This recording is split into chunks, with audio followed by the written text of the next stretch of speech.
You're listening to live radio here on UCY.TV. This is Boiler Room Radio, and I am your host, Jim Funke. At least last time I checked, I was.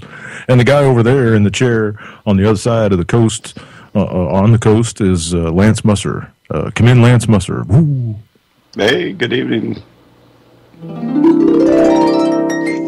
There he is, ladies and gentlemen.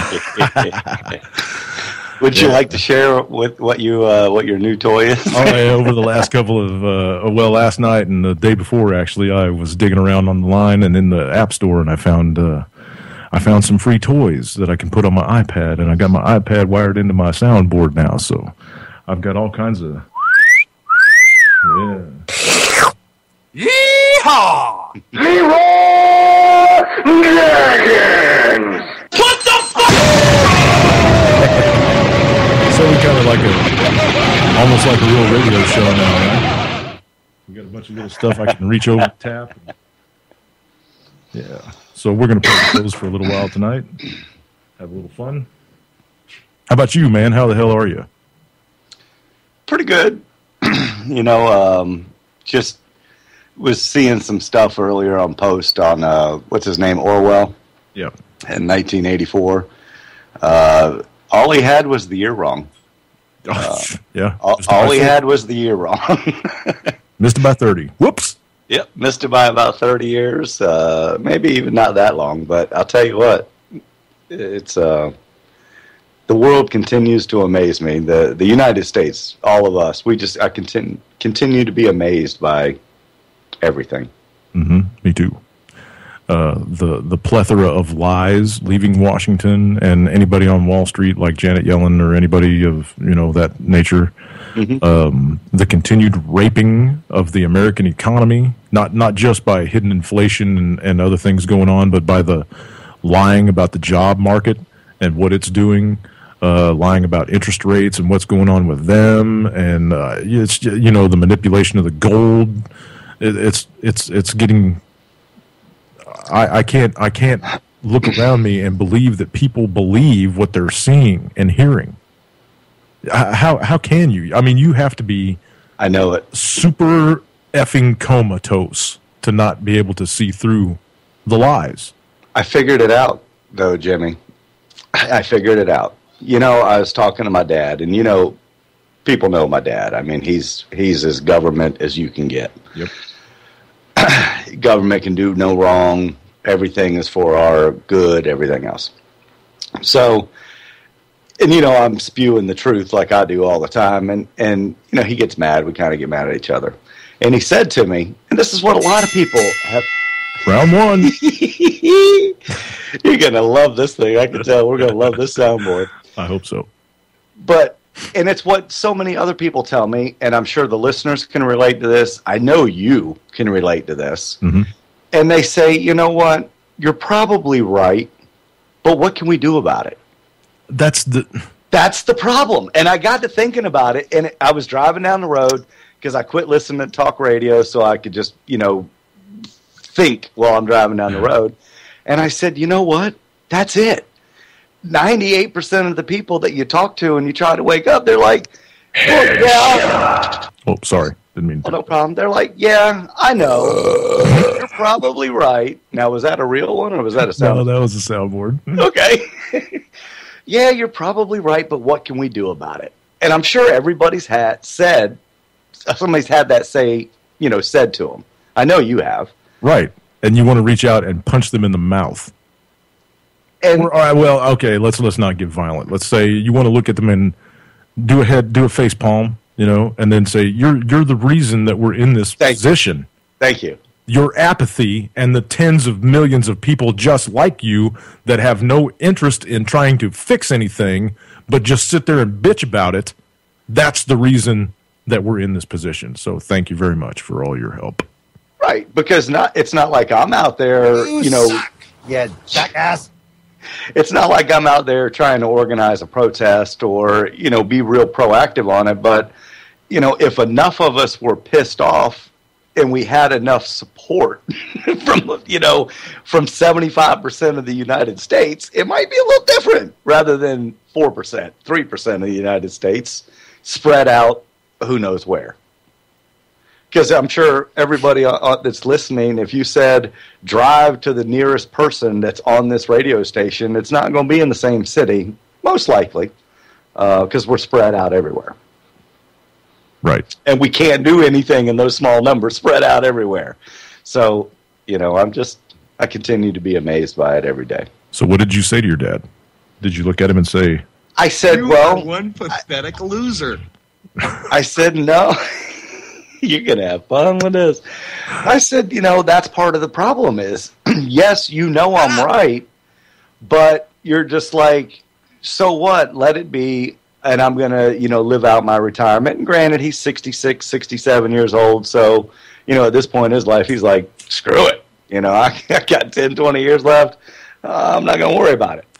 But, that's what I say to him.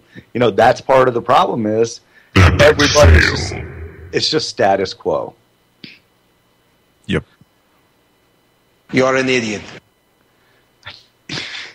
I'm not sure if we need to set a moratorium on the number of sound effects you can do in a 60-second period. No, I'm kidding with you.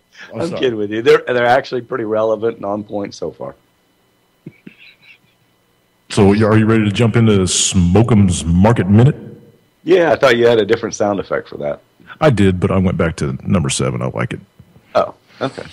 All right. Well, then let me find out where I was. There you go. Let me check the market real quick. Yep, it's still being manipulated. Oh, my God. Why Germany will never get its gold back from the U.S. Fed. I thought this was a very fascinating article. Okay, I'm stopping. You can do appropriate ones when necessary. Today, an acclaimed money manager, what's his name here, Stephen Webb, went on to elaborate what's going on behind the scenes that has caused the rift between U.S. and Germany. Right now, I'm focused on the major economies of the world, Russian President Putin, Chinese President Xi, and German Chancellor Angela Merkel. We're all together at the World Cup in Brazil. I'm sorry. No matter where you look, these three countries are being brought together. And today, John Kerry turned to China to help with the Iranian negotiations. I know you heard that. Mm-hmm. China may or may not help, but what they do is in the interest of China, Russia, and Germany, and that's the name of the game now. None of them care what the United States wants. Meanwhile, there's still fighting going on in Ukraine, so the United States is slowly losing power, losing hegemony. Did I say that right? Hegemony, yep. There was clearly a time when the United States, because of the strength of the dollar, because of the strength of its military, was clearly the dominant power in the world. But that's not true anymore, yet the U.S. is still acting like we're the only game in town. Russia is challenging the United States in Iraq because they've been sending planes and other weapons to support the military because we were balking on it, so they went ahead and sent them over there. Iran is also working with Russia to aid Iraq. Then the question becomes, how long can the United States keep its reserve currency status as it continues to lose the power? That's a good question. It is. As the U.S. continues to lose its influence in reserve currency status, this will send even more money into gold and silver. China's program will require 20% to 30% of the world's silver by the end of the decade, their photovoltaics program. And guess what? The world doesn't have that much additional silver. Something will have to give, and it'll be the price of silver, and that's just one of the many reasons that silver will be trading well over $100. China reported they have $4 trillion in reserves. That's why it's funny when you keep reading articles from Bloomberg about how much debt the Chinese have and how much money they're spending. They have $4 trillion. That was a good thing. In foreign exchange reserves. That's why the Chinese will continue to accumulate record amounts of physical gold. Oh, and they also have 10,000 tons of gold. Well, or a little bit more. Nobody knows. The Chinese don't want to see their guesstimated reserves. 10,000 tons back in May of 2013. So that's been a year and Oh, yeah. Well, they don't want to see their reserves lose value, and that's why they're buying incredibly large quantities of physical gold. I don't know if the bid is just under 13, 1280 or 1250, but there's something going on with the bidding. So the next step for gold is to break out of its base and head to new all-time highs. It's really going to be off to the races. Silver will take care of itself. You can bet on it as a precious or industrial metal. So investors... How long have we been telling everybody to buy silver? A year and a half. A year and a half. So investors are going to make a lot of money in silver.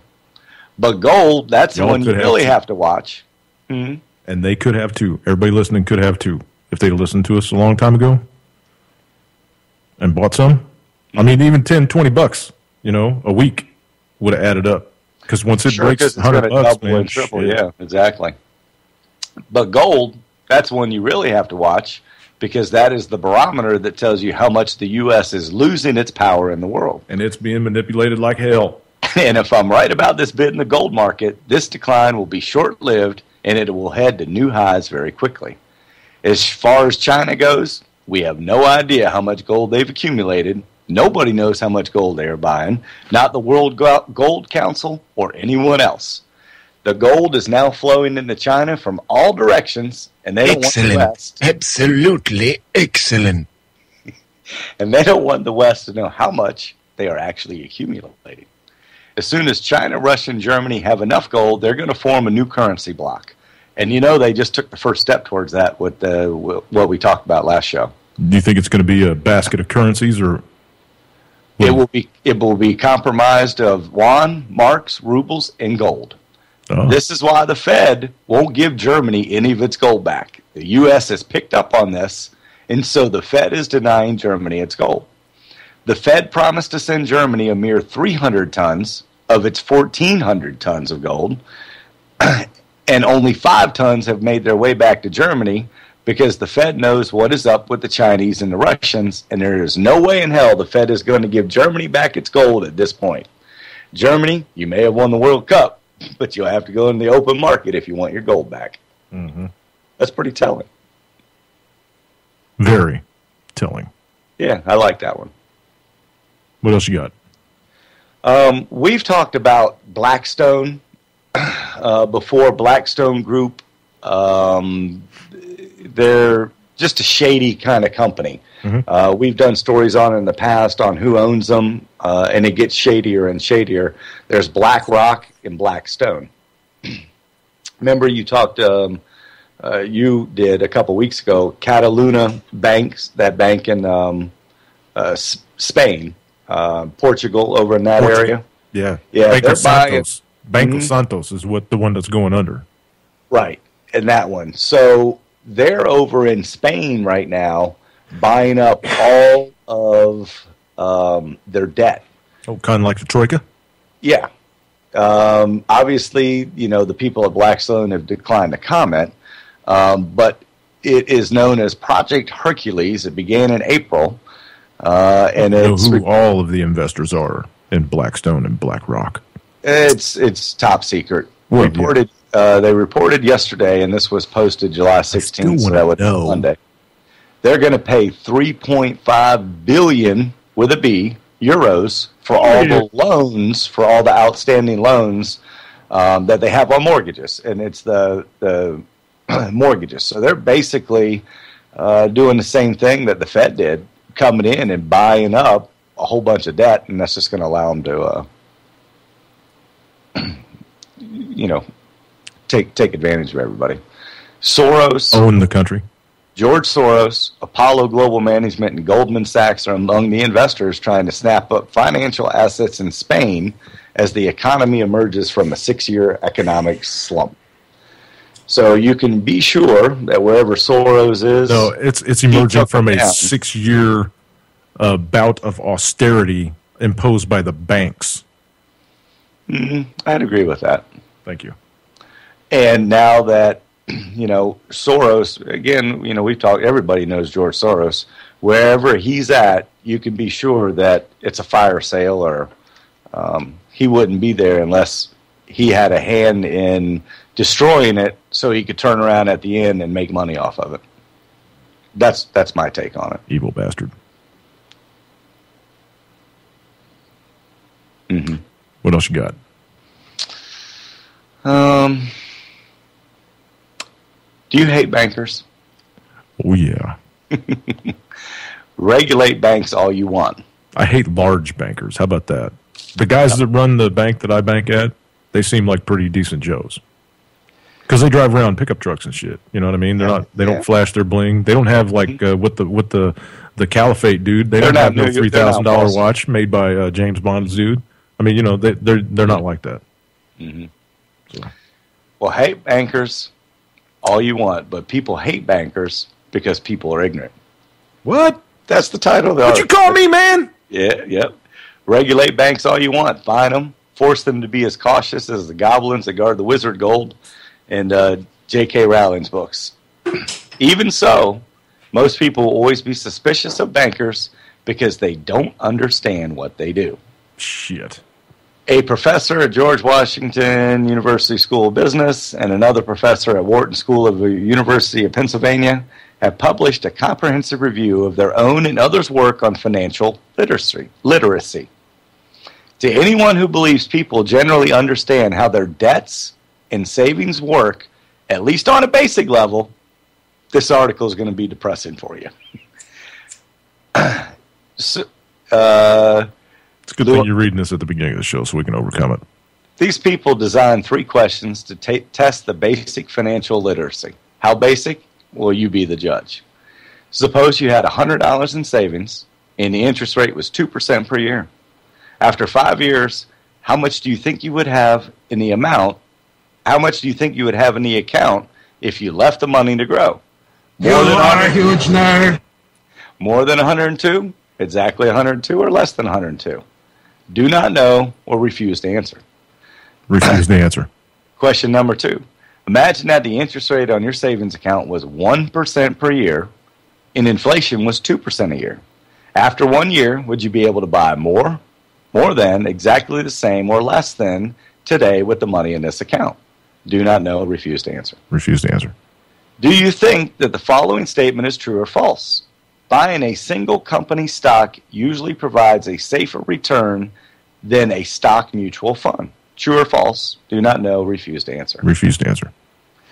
The same questions have since been put to various samples of the U.S. population and to statistically representative groups in other countries. Only in Germany and Switzerland did a small majority, 53 and 50% respectively, get all 3 questions right. Wow.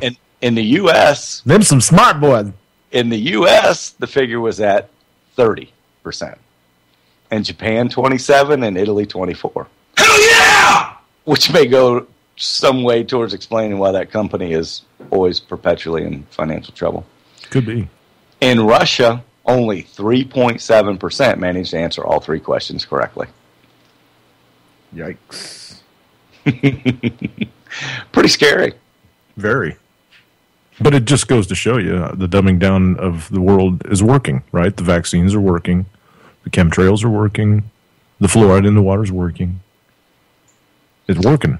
It's working. Yeah, I posted a good story on peer studies. I don't know if you saw it, but I will. We'll get into that because we'll have time on a 2-hour show. But it's an interesting story. Cool. Got anything else over there? I do, but stuff for later. Okay. As we bring it up. Well, seeing as how it's Wednesday and there's no Scott, we're going to jump over and do a Vice today, and then we'll do Manarinos from yesterday. You said it was a better one than today. I didn't listen to today's, so. Yeah, yesterday's was pretty good, actually. Pretty good? Yeah. For everybody, for the common people, people that don't like finance. I listened to it, but I can't remember. Mm. You know, I've slept since then. So. But anyway, here's the Vice News. And I promise I won't play with the soundboard during it.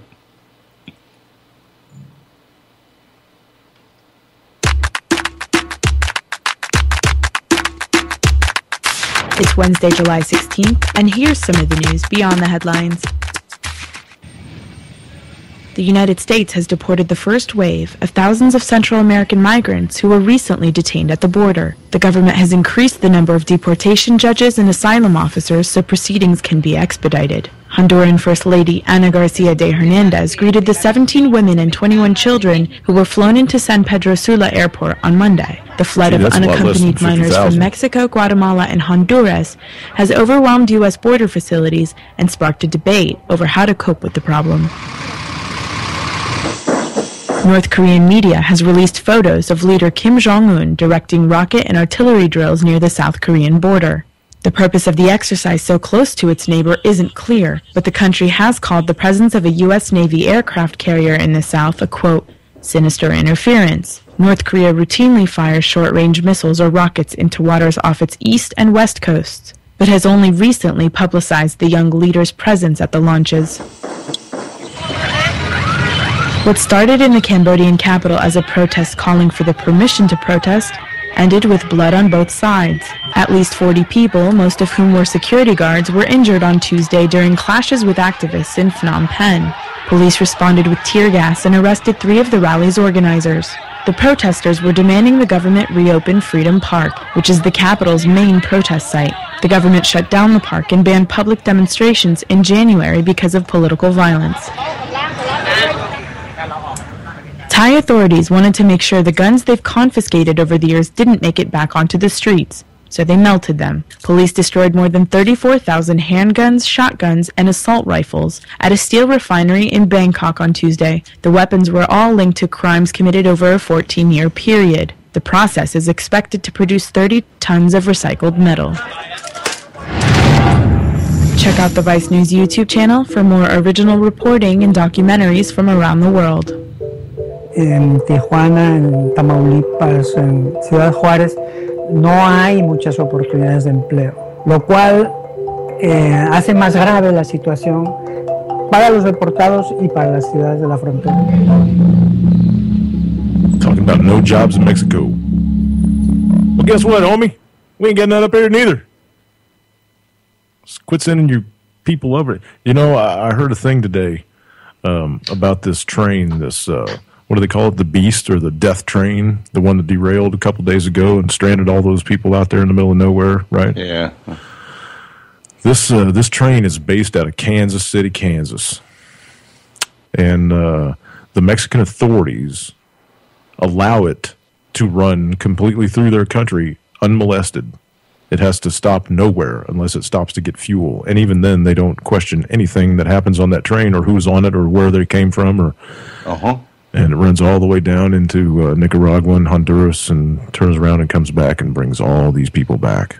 Didn't I say that? I said that last week, I think, on our Wednesday show. I was like, you cannot tell me that this isn't being protected and organized and controlled the whole way through. The Mexican government knows about it. The Honduran government knows about it. The Nicaraguan government knows about it. Mexico just agreed with the Honduras or whatever it is to allow all the people in for 72 hours if their stated goal was to jump the fence. Absolutely. Absolutely. They'll give them 3 days to get out of their country and into the U.S. As long as they're heading north. And there are paid advertisements paid for by the U.S. government that are running on TV and radio down in Central America, telling these people that there is free stuff to be had in the U.S. I saw a good one today. It said, excuse me, have you seen how America treats their inner city children now? What makes you think it's any better over here? They're blowing up Obamacare. They're saying, come on over to the U.S., man. You guys come on in. So long as you get, it's like the free, what would you call it when they come over from on the boats? You get 1 foot on dry land. Wet foot, dry foot. Wet foot, dry foot. You get 1 foot on dry land, and they can't say shit about it. They got then you get to go through the immigration process, right?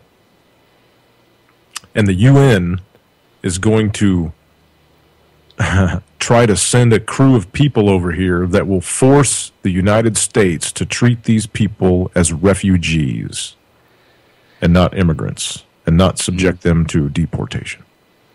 Yeah. I mean, Jon Stewart Unless you're tired, you're hungry, you're huddled. You're weak, yep. Well, Jon Stewart said it the best last night when he was like, the problem is we're all immigrants and we just don't like new immigrants. So, whenever the country was founded, we didn't like the Chinese when they came over. We didn't like the Irish when they came over. We didn't like the, whatever other group when they came over because they were the new immigrants. So America hadn't changed in, 300 years.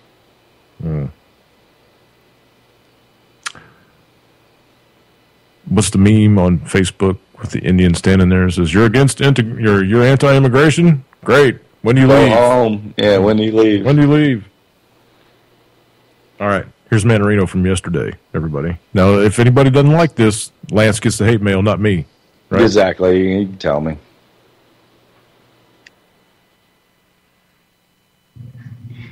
Hi, everybody. It's me, Gregor Manarino. How are you today? It is Tuesday, July 15th, 2014. All right, people. We need to talk here. So we heard from Fed Chair Janet Yellen today. She's on Capitol Hill. For those of you that Where's your bike? Catch it. I mean, seriously, is something wrong with that woman? I would have to say yes. Let me elaborate on that. Did catch it? I mean, seriously, is something wrong with that woman? I would have to say yes. Let me elaborate on that. So basically, she said this. She made it very clear that there is a faltering or almost no economic recovery, despite what we're being force-fed by our policymakers and, as a matter of fact, other Fed officials and talking heads on the financial channels. She said specifically, employment is lagging. We have stagnant wages, and she is ignoring inflationary pressures. As a matter of fact, she put a spin on it to the effect that she believes that we need more inflation. So, I mean, seriously, look, I'm not an economist, but when you have poor employment prospects with stagnant wages and rising inflation, for those of you out there that are economists, is this called stagflation? And in an environment of stagflation, should we have a runaway central bank that is printing cash out of thin air or adding it to a digital screen, literally like there's no tomorrow? Because that's what she's doing here. And she also went on to say she was concerned about stock market valuations. Certain sectors of the market actually took a hit because of that. The S&P 500 today and the Dow Jones Industrial Average finished just about flat. The NASDAQ finished down about 0.5%. As a matter of fact, one of my picks, Johnson & Johnson, which was on my site, traderschoice.net, it's still there. Despite beating on the top and bottom line, and despite giving positive forward guidance, finished down today because of what came out of her mouth. I looked at that as an opportunity. I believe in this company at this point. I added to my position on Johnson & Johnson today. I also Johnson's. Go short DD. Check my site, traderschoice.net, and you can see where I'm at right now. But seriously, so she went on to say even further that she believes that the equity market is somewhat distorted based upon her comments about valuations because of her actions, because of actions by the Federal Reserve. She also said this, and maybe you should sit down for this one. She talked about froth in the debt market. People, for those of you that have followed this blog for years now, how many times have I been talking about the dangers of the debt market and how the debt market, the debt as a whole, is the biggest, most dangerous threat to humankind, bar none. She's talking about this. Meanwhile, she went on further to say that because of there is no economic recovery, because that's really what she said here, despite multiple trillions that have been added to the Federal Reserve's balance sheet in an attempt to stimulate this dead economy. How do we know it's dead? Because there's no money velocity, people. Very important concept here. It's at historic lows. She's going to continue to flood the world with liquidity, and she's going to continue to backstop this market. That's why I am still bullish here, at least in the short run, beyond any doubt. The Fed is committed to hyper inflating their balance sheet because the S&P 500 has been paralleling their balance sheet higher. And they need to keep this going. Again, it's all about propping up of the system. I'm a little speechless about the things that came out of her mouth, especially with talking about valuations in equities, which is being fostered by a runaway Federal Reserve, and then the debt issue, talking about froth in the debt market. Meanwhile, what is the Fed doing about it? So basically what I'm trying to get at is this. Janet Yellen is insane. She's obviously insane and has no idea, once again, what she is doing. And she's the head of the Federal Reserve, a private entity that is in control of basically the global economy, because the U.S. dollar is still the world's reserve currency, despite the fact that it is losing that status. We have a madwoman, people, that is running an institution which has the power to destroy the world without firing a shot. And this will happen. They are absolutely 100% clueless about what they're trying to do. And they're absolutely 100% lying about tapering. There is no taper whatsoever. And I've gone over at length how many times how this is so evident because of bond yields and because of the fact that the Federal Reserve, even today when Janet Yellen spoke, said specifically she's going to keep interest rates suppressed. How do they keep interest rates suppressed, people? How? Yes, that's by Janet buying Yellen's new bonds. Period. That's the her freaking new end. Toy.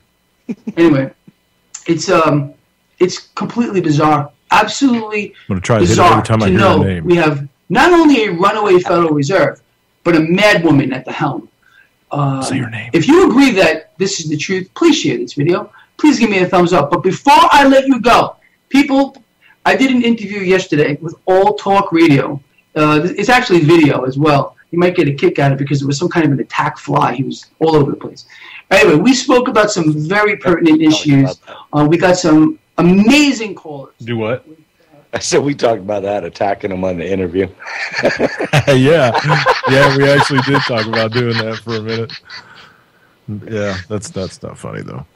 Anyway, this is Janet Yellen. For anybody that didn't hear, this is Janet Yellen's new toy. Oh, sexy girlfriend! So instead of me saying "Oh Yeller," I'm going to hit that every time I hear her name. Hopefully, if I can get to it quick enough, because it's on the very last page of my toy. So, like when you were saying earlier, hey, wait, what was that? I was flipping through trying to get to it. Move it to the first page. I don't think you can move them. Oh, you can't rearrange them, your favorites? No, I don't think so. Not unless you upgrade to the $2.99 one. Right. Maybe I'll drop $3 on it. I don't know. Yeah. The other one you can. Would you like to share, since we're done with the market stuff, would you like to share what your toy is that you told me about, or were you going to tell anybody? No? Yeah, I did. I did when you opened the show, because we were playing with it for a minute. No. The one that you can drive. Oh, well, I don't want to brag about it. Well, you should on that one. I got a 97 FX DWG Harley Davidson Dyno Glide, wide glide.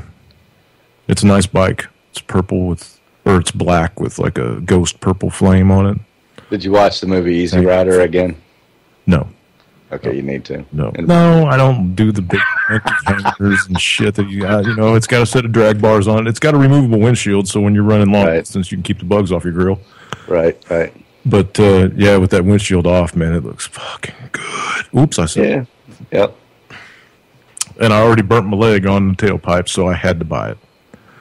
So I was sitting on it, I was throttling the engine, I was listening to it, I was looking for drips and all the good stuff you do, You didn't touch it. No, I didn't mean to, but I reached down to flip the, when you're on somebody else's bike, until it's yours, you want to, you try not to do anything that would scratch it or nick it or, you know what I mean? You just don't. You just don't.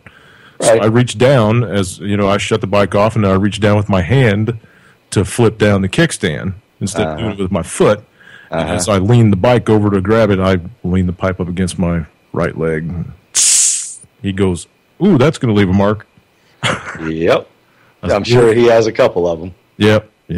He said, "Yeah, you can't ride this with shorts no more." I said, "Okay." Well, good. I hope, would Mom get on the back? Hell no. I thought about getting a sidecar though, man, when I was driving around today, because the only thing I really focus on now, and the only thing I want to do is ride it. I want to get it in my driveway and have my own plate on it and know it's mine so that I can ride it. Yeah, I got you. And it'll be probably a week before I can. So I'm going to be really antsy asshole for about a week. But anyway, I thought about, I was like, I wonder if you can put a sidecar on that bike. I'm sure that you could. Yeah, I know I could find somebody around here that could fab a a sidecar that would bolt onto the frame of that bike, just for Mama. So we could go running through the hills this fall when the trees are turning and shit. I might just do that. You know, something that's removable, easily removable. You know, I might just do that. I'll see if I can find somebody, because I know somebody that's a really good welder. I just need to get a hold of the material, I think, and get the job done. So I don't know. We'll see. We'll see if anybody's ever even done it. I'm sure I could Google that and find out if anybody's ever mounted a sidecar on a FXW DWG. So, anywho, where'd you go, Lance? Are you kidding me, man? Lance. What the hell? The show's still running. I can see the clock ticking. Okay, so he got cut, I guess. Oh, crap, because the videos are all done, right? That was Manarino we just got done playing, and not, you know, I don't need to play with my toys anymore because I'm kind of throwing them in when they're not appropriate. But that's just because it's new. So I guess I'll wait for Lance to reconnect, and I'll sit here and twiddle my thumbs. How about that? Does that go over good on radio? I'm not sure. 718-717-8296. The phones are wide open. It's my 2-hour Wednesday show. Are you back, Lance? Lance? Jesus, man. I don't know. I don't think he's getting any storms over there or nothing. He just completely dropped. But anyway. So, I'm going to go over here and grab my Twitter. Yeah, 718-717-8296 if anybody wants to add into the show.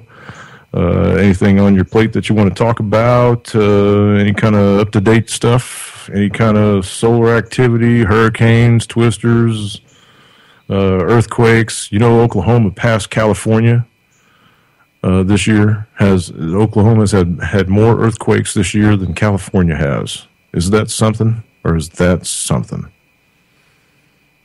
Is that something, or is that something? Never thought I'd see the day.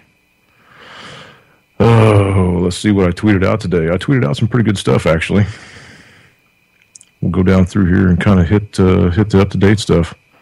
You back? Yeah, I'm on my phone for a minute. What the F, Jack?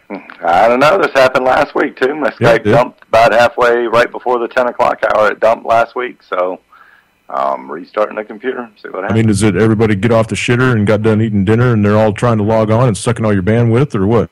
I'm the only one here. Well, no, I mean the neighborhood, because you're probably down the ways from a trunk, from the trunk, so I know you're not right next to the node, I would guess. Otherwise, you wouldn't be dropping like this. I mean, I'm only 12 feet away from the router. No. The node outside. Oh, hell, if I know. Cable company. Oh, yeah, I don't never know. mind. Yeah. So what, are you trying to log back on and you're just using the phone until it does? Yeah, I'm restarting the computer. We'll see what happens. Damn, dude. How long has it been since you updated your Skype? Well, doesn't it do it automatically? Not if you got... I think I have mine set to automatically update. Yeah, okay. I'll look at it, though. Hey, but before I got cut off, I was telling you, I got a guy for your welding job. Oh, yeah? Yeah, I drive home every day down this street, and it's a pretty shady street, I got to admit. More people hang out in their front yard than not, and it's just a shady street. And there's this house where there's always a car in the front yard getting worked on, and I saw some redneck ingenuity today that I had to pass on. They always are around the fire pit every time you drive by at night. Mm-hmm. So I got to look at the fire pit today when I was driving because a car was backing out of the driveway, so I had to kind of stop in the road and let them out while I was looking. Right. They have a Weber grill welded onto a lawnmower frame that's still on the wheels. The motor's gone, right, and it's on wheels and the handle's there, so they can roll it around the yard. Because I noticed that the fire pit would be in different places sometimes. That's pretty cool. That's actually pretty cool. I was rolling. I drove out, I said, damn, that's a Weber grill. That's almost as cool to a lawnmower as the picnic table boat. Yeah, the picnic table pontoon. That takes the cake. But yeah, that was pretty darn cool. Yeah, portable fire pit. It'll be really cool when you see the kid riding down the street on his bike and dad on the back dragging the fire pit down the road to a neighbor's house for a cookout. Yep. That'd be good. So, you got any stories for post economic blah blah? Well, I do, but I'm trying to log on, see if I can pull them up, because, all right. I didn't pull out an encyclopedia, but I wanted to ask me something. Yeah. On I think it was who'd you do, Vice News? Mm-hmm. And they were talking about protesting in one of the things. And, in one of the things are assembly to peacefully assemble or something like that. Our right to peacefully assemble and protest the government and grievances. Yeah. But if they have the authorization to turn it down by turning down your permit, because you have to apply for a permit, that's not right. Or censoring where you can stand and how close to whoever you want to bitch at. First Amendment area. Right. Yeah, the First Amendment area, like they have. First Amendment's not an area. That's right. Right, it's between the Canadian border and the Mexican border. That's right. That's the area. That's the area that it encompasses. And then from the Pacific to Atlantic Ocean, obviously. Yeah. And beyond. So, hey, I want to get into a couple of things with you. Okay? I was going to hit the Twitter because you were gone, and I didn't want to ramble on. But there's a couple of things I want to ask you about. This has to do with economic stuff, but it also has to do with what's getting ready to come to this country. Okay. So bear with me for a minute, folks. The EU is technically, and for all intents and purposes, in a depression. They have a negative interest rate. Right, Lance? I mean, that's technically, they're in a depression. Right, they're charging banks to hold money. Right. The banks are charging the customers to deposit money. Right. So, with that going on, and the manipulation in the gold market that occurred today, because you didn't mention it, I thought you would, but you didn't, there was 17,000 shares of gold sold today to keep the price under $1,300 an ounce. Well, I did talk about it in an article, and that's why they said China was buying so much, to keep the price down. Well, yeah, but why? Why are they doing? Because it doesn't benefit. Well, it kind of does benefit China, I guess, too. But they're not paying for any of their gold. I mean, they're not really buying it. They're mining it, minting it, and keeping it. Well, from what I read, and I think this is correct, that the majority of that gold sold was paper gold. It wasn't physical. Yeah, it was shares. It was right. It was shares. 17,000 shares, though. That's a lot. That's a shit. Because they could have been 500 pieces. 500 ounce shares. They could have been 1,000 ounce shares. You don't know how many physical ounces were attached to that. Yeah, hang on. It had to be hold on. Okay. It had to be a ass load of gold to keep the price manipulated under 1,300. You know what I mean? Yep. Because it couldn't have been 10 shares, or 10 ounces. It had to be 10 million or 10,000 or whatever. I just can't. I heard that and I was like, why would China try to do it too? I mean, isn't their objective to collapse our country as quickly as possible so that we can stop devaluing the dollars that they hold? Or do they want to drag this freaking shit out until they dump every single dollar that they hold? Well, and that's what we were just talking about was, China's buying all that to keep the price down so they can just keep buying more gold. You sound funny. You still on your phone? Yeah, I am. Okay. You can't log on? I can, but I think I got to hang up from this one. So let me try doing that. Right. Go ahead. Okay. You can be right back. I'll keep going off on this. All right, you got me? Mm-hmm. Okay, I just had to hang up on the phone one. Came right on. But yeah, that's why they said that. They're just, trying to hoard all the gold they can. That was actually one of the stories, since you brought that up. And this just happened yesterday. The U.S. did widen the sanctions on Russia. Yeah, they're going for unilateral. Yeah. And the question was raised, and it's kind of a good question. The U.S. has moved to impose tougher sanctions against Russia over the tense situation in Ukraine. The widened set of restrictions have been placed on the country's largest oil producer and major bank, among others. Stupids. So now they're not only doing the individuals, they're doing banks now. Wednesday's announcement, that's today, came only moments after a meeting concluded in Brussels between the EU delegates, who soon after announced their own plan to wage penalties against Russia. Yeah, they want everybody that's unilateral. Yeah, unilateral. Everybody that's associated with the UN is now supposed to thumb their nose at Russia. Mm-hmm. Stupid. How much of the world economy do they make up? 30%? 35%? Yeah. Just stupid. Anyway, go ahead. Keep going. Treasury... People, yeah, Washington. Go ahead. You're watching the start of World War III. Ukraine lobbed a couple of shells the other day over the Russian border into a town with the exact same name as the one that they've been bombing the shit out of in eastern Ukraine, Donetsk. It's Donetsk, Russia, though. They hit a guy's house, they killed him and put his wife and his mom in the hospital, something like that, and Russia is salty about that action. And they promise that there is going to be retribution. You're watching the UN poke Putin with a stick, and they're going to get it kicked off, man. They're going to kick off this war. This is World War III that we're watching unfold right before our very eyes. And we're going to go into a couple of other things here in a little bit. I'm not so sure. Hang on a minute. By the time I'm done talking to you tonight, hopefully I'll have you convinced as I am.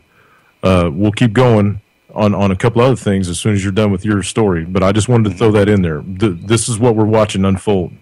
Go ahead.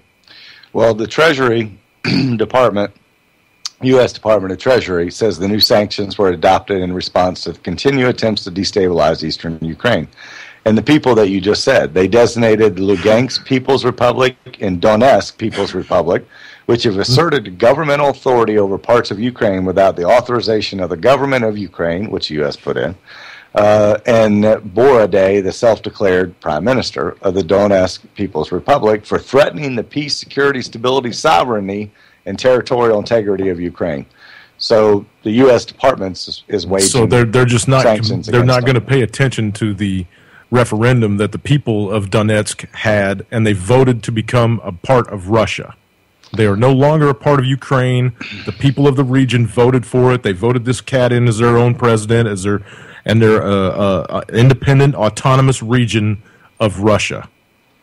Okay, so what? Ukraine is just not going to recognize that, and they're going to kill everybody in this region so that they can take it back. Is that what I'm hearing?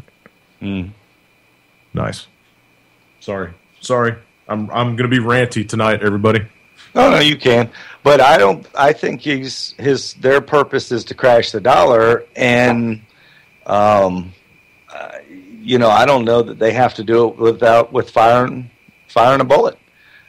Bring down the petrodollar. Yep. Which we've talked about. Yeah. That's happening. The de-dollarization of the world is happening. With the BRICS, what happened with them asserting themselves with a new, money, they're able to give. Yeah, they're going to be able to give countries like the Ukrainians that are with them money. They can back them now. But the BRICS aren't going to help Ukraine. Is that their intention? Because the IMF is the ones telling it would be. Well, yeah, but they want to help the Donetsk region. That's great. But the IMF is in Ukraine's pocket. They're the ones telling them kill these people. Well, they got the IMF loan because they kicked out the voted in prime minister and then who was put in there by the CIA. Well, yeah. But anyway, go ahead. Keep going. Sorry. Ever since Nixon removed the U.S. dollar from the gold and silver standard, the U.S. dollar has no worth because it can't be redeemed for precious metal.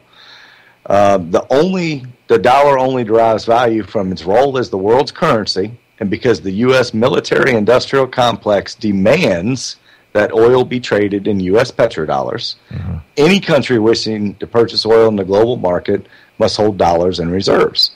Or Or, the people are quick to point out George Bush's military campaign to take out Saddam Hussein immediately followed his decision to trade Iraqi oil for gold in other than the dollar. And the government of Iran made a similar move in 2007, which precipitated growing calls from both sides of Congress to bomb them back to the Stone Age. And everybody remembers McCain going, bomb, bomb, bomb, bomb, bomb, Iran. Mm-hmm. So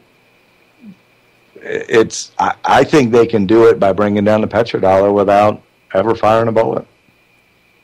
I don't think anybody wants war. I mean, we need war to try to force the dollar, but the people in Slavyansk sure don't want it. The people in Gaza sure don't want it. I don't want it. I don't want it.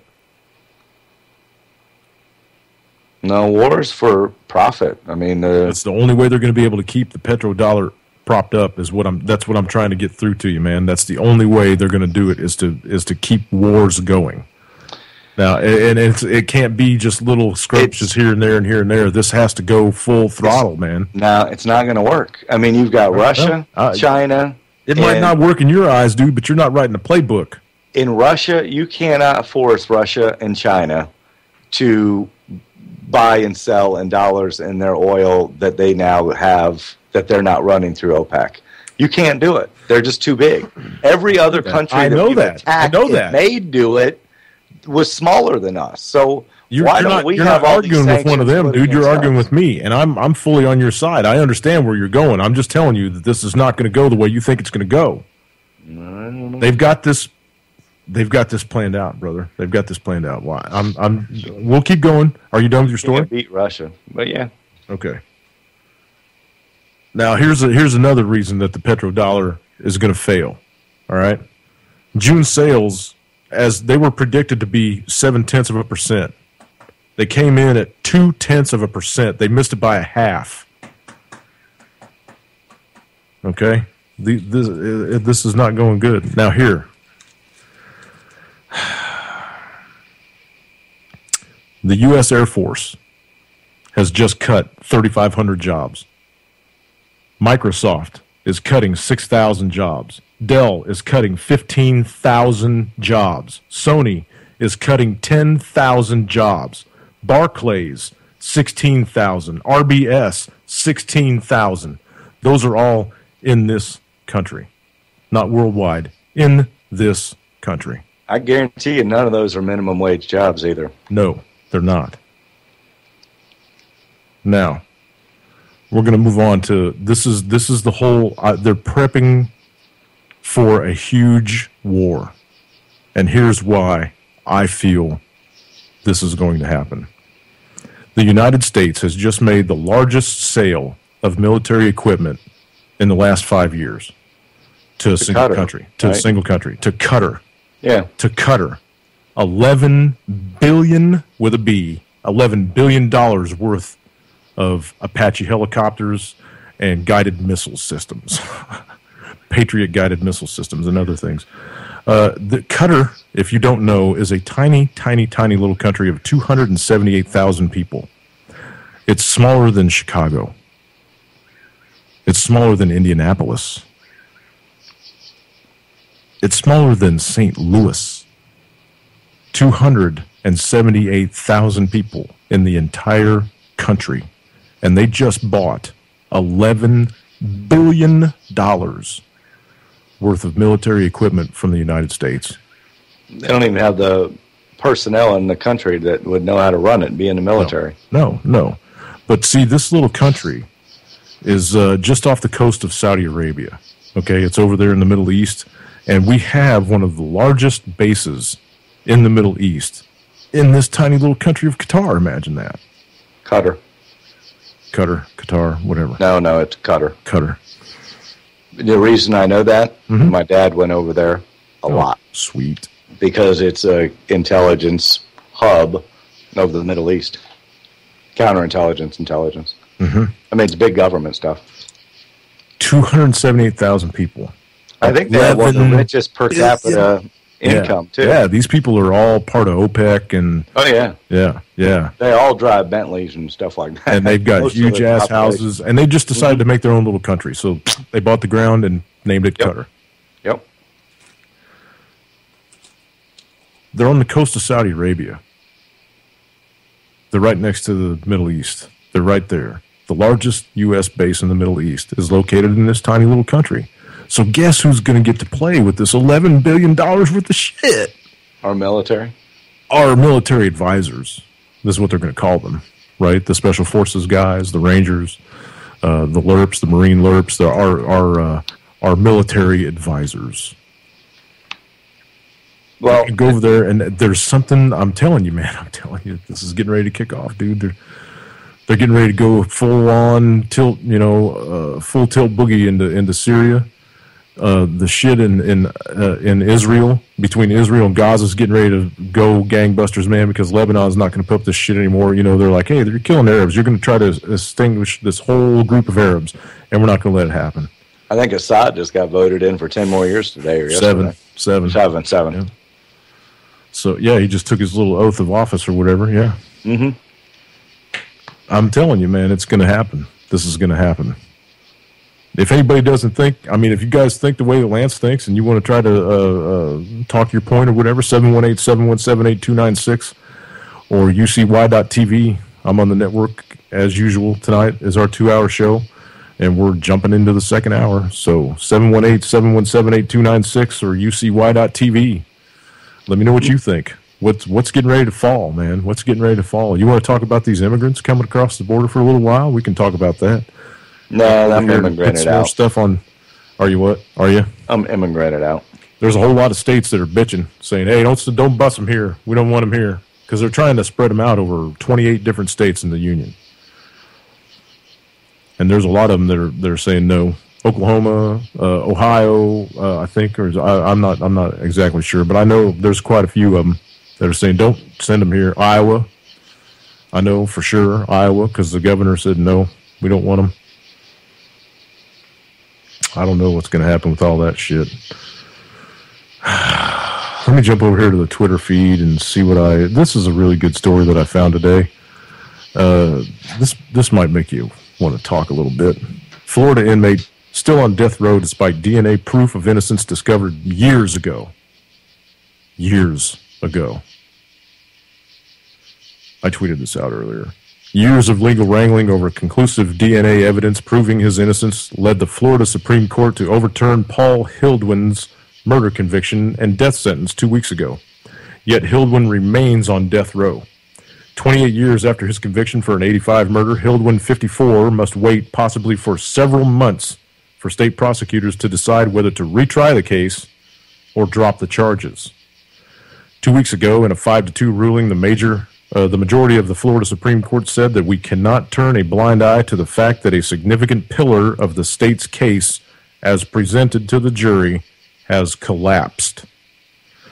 Hildwin's case shows how severe court backlog and legal maneuvering by state prosecutors can delay justice in the face of strong DNA evidence. Moreover, the case adds to the list of around 24 death row inmates in Florida who have been found innocent, more than any other state. Hildwin is the second death row case in a month overturned by the Florida Supreme Court. The second in a month. Talk about corruption. Hildwin really is a report card that there is a serious problem in the system that took this long, said Martin McCain, his attorney. Reuters reported they were hoping he would die and it would go away. Following the court's ruling, Florida Attorney General Pam Bondi's office said that it would not challenge the decision, ordering a new trial for Hildwin. The inmate is set to be transferred from a state prison to local jail in northern Florida. Florida, with the second largest roster of death row inmates in the United States, 395, has had difficulty handling appeals to such cases, experts say. Florida is one of the few states where a jury can recommend a death sentence without a unanimous vote. A study released in April estimated that no less than 4% of the approximately 3,000 U.S. prisoners waiting to be put to death are in fact innocent of the crimes they committed. 4% of 3,000. That's a lot of innocent people. A shocking number, yeah, that is far less than the inmates who are freed before execution. Researchers determined that of all if all of those wrongfully convicted had their sentences cleared, the exoneration rate would jump from its current 1.6% to no less than 4.1%. By that logic, around 340 prisoners should have been released over the last 30 years analyzed in the study, whereas only 138 were exonerated in that time frame. Hildwin was put on death row for the death of Vronzetti Cox, a 42-year-old woman who was raped, strangled to death, and left in the trunk of a car in the woods of west central Florida. Hildwin had accepted a ride from Cox and her boyfriend, William Haverty, then later was found with a forged check he had stolen from her, as well as some of her possessions, including a radio and money. He had left the pair on a roadside once they got into a violent argument. Yet prosecutors linked a pair of semen-stained underpants found in Cox's car to Hildwin using available science at the time. The prosecution was able to pass Hildwin off as a likely suspect despite protests from the defense, which called Harvey the likely culprit. In 2003, DNA tests proved Hildwin was not the source, yet the state avoided running evidence through a DNA database to search for a match, arguing the evidence was not eligible. It was just a stunning instance of foot dragging, said Nina Mortensen, an Innocence Project attorney representing Hildwin. In 2011, after the state Supreme Court ordered a DNA check, it was shown that Haverty, in jail for a child sex abuse charge, was responsible for the semen. So the cat's, her boyfriend, is that right? Her boyfriend's the one that did it. And he's been in jail for 28 years for a crime he didn't commit. Black guy, isn't he? No, he's white. White guy? Yep. Ohio and Oklahoma have used, wrongful death. They're talking about the drug stuff now. We don't need to go into that. We've already talked about that. But yeah, that's just unfreaking believable. This cat has spent more than half of his life behind bars for something that he did not do, and they refuse to release him. It's amazing. Yeah.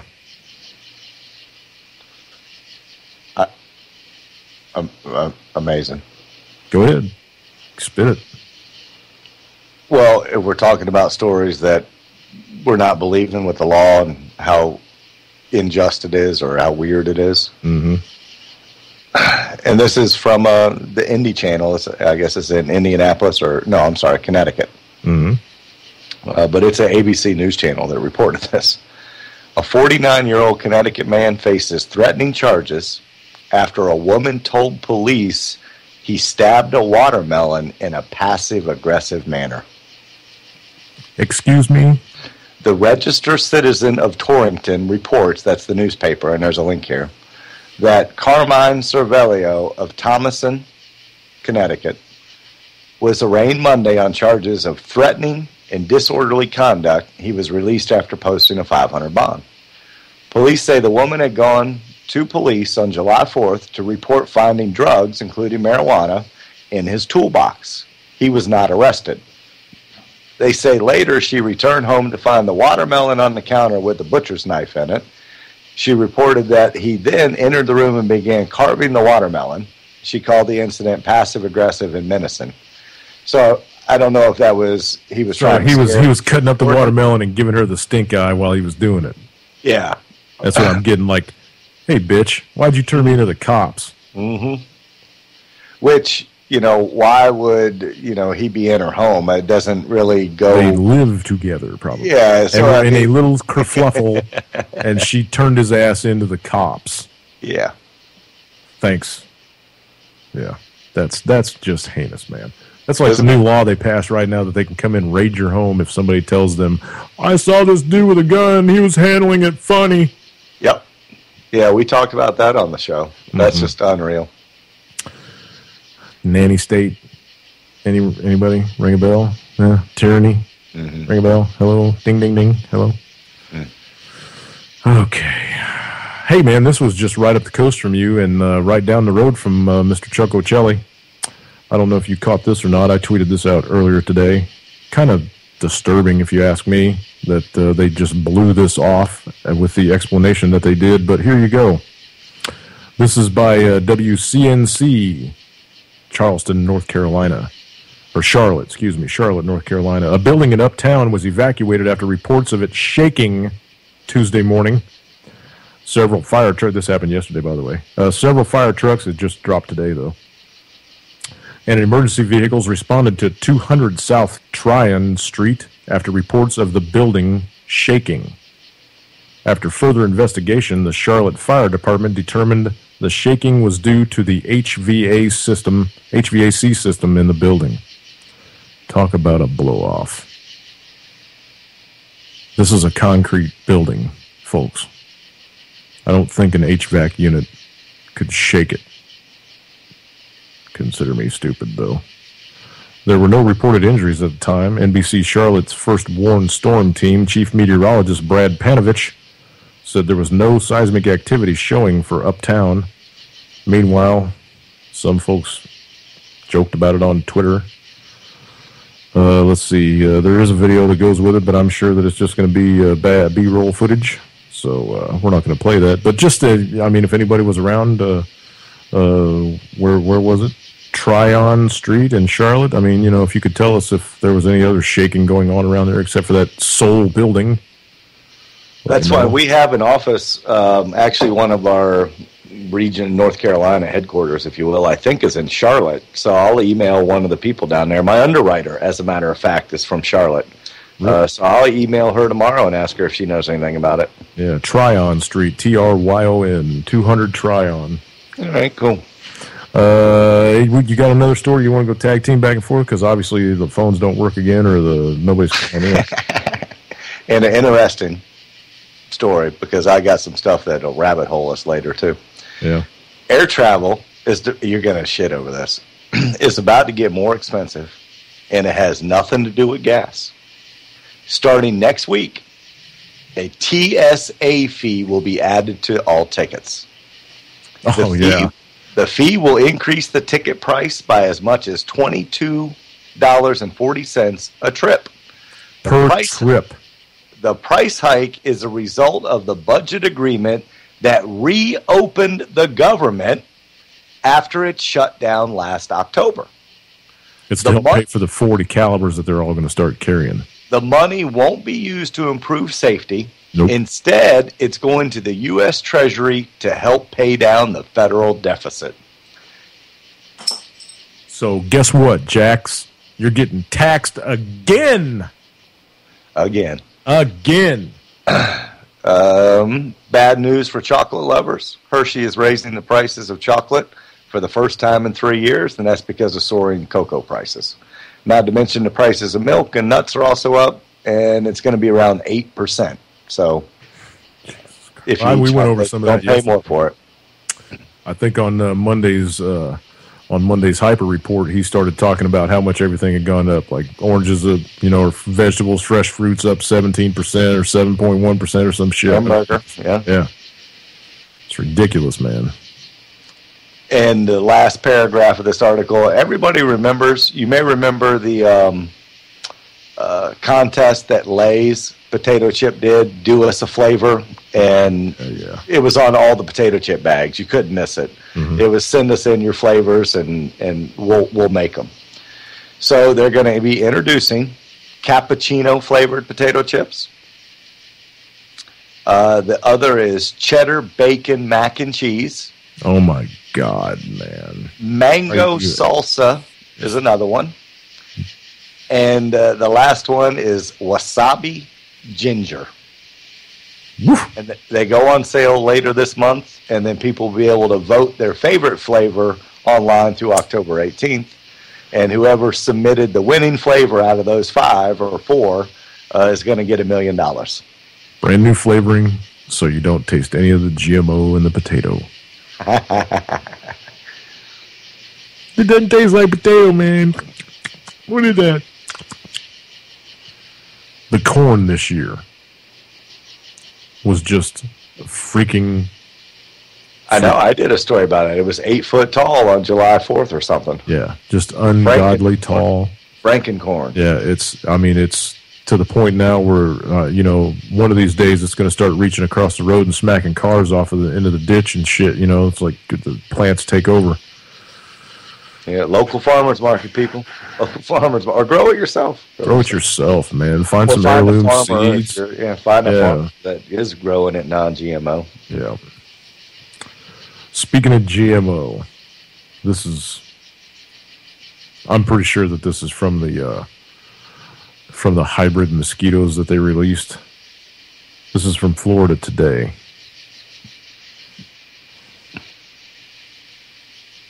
What the hell is that? Get out of the way, man.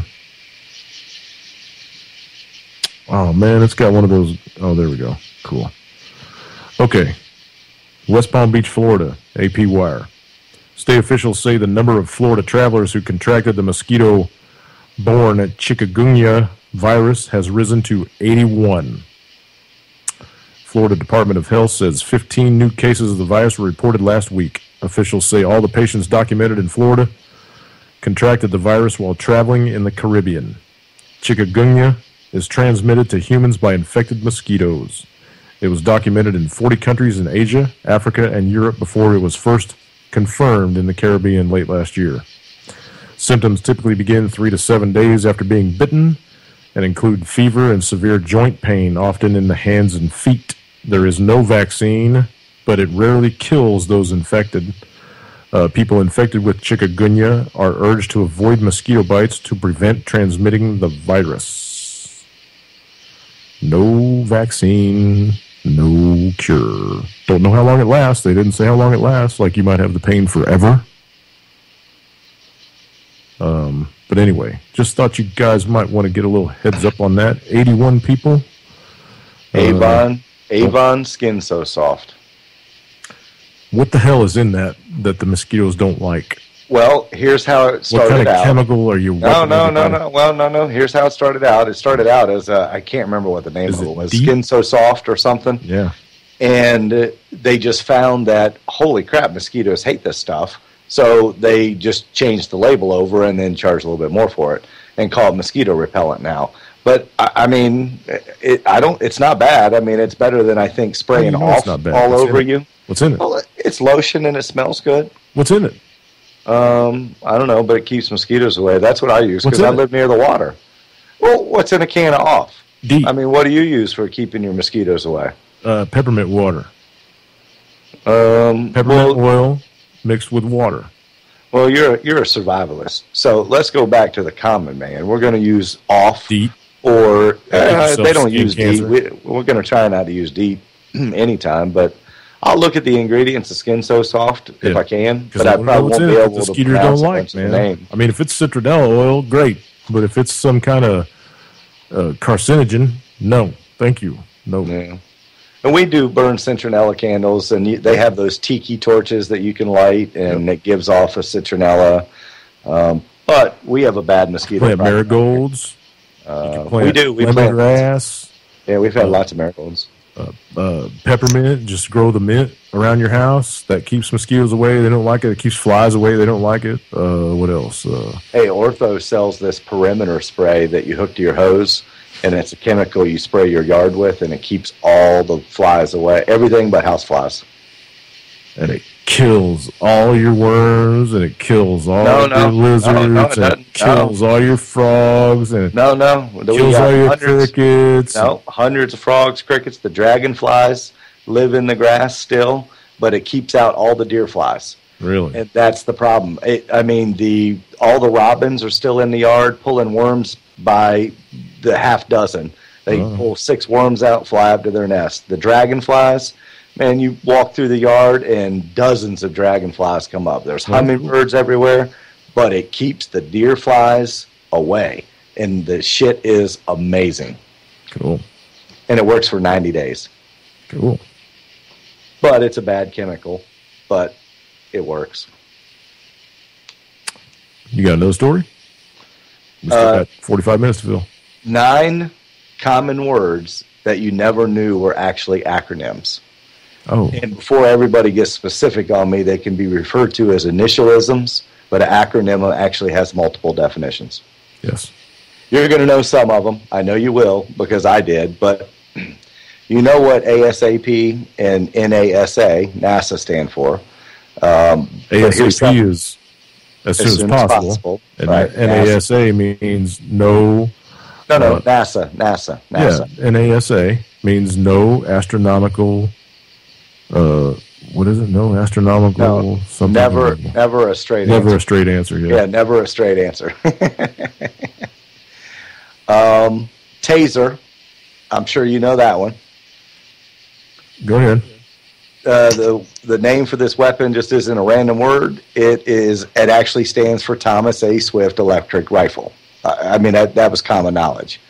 The inventor, Jack Cover, named it after his favorite children's book character, Tom Swift.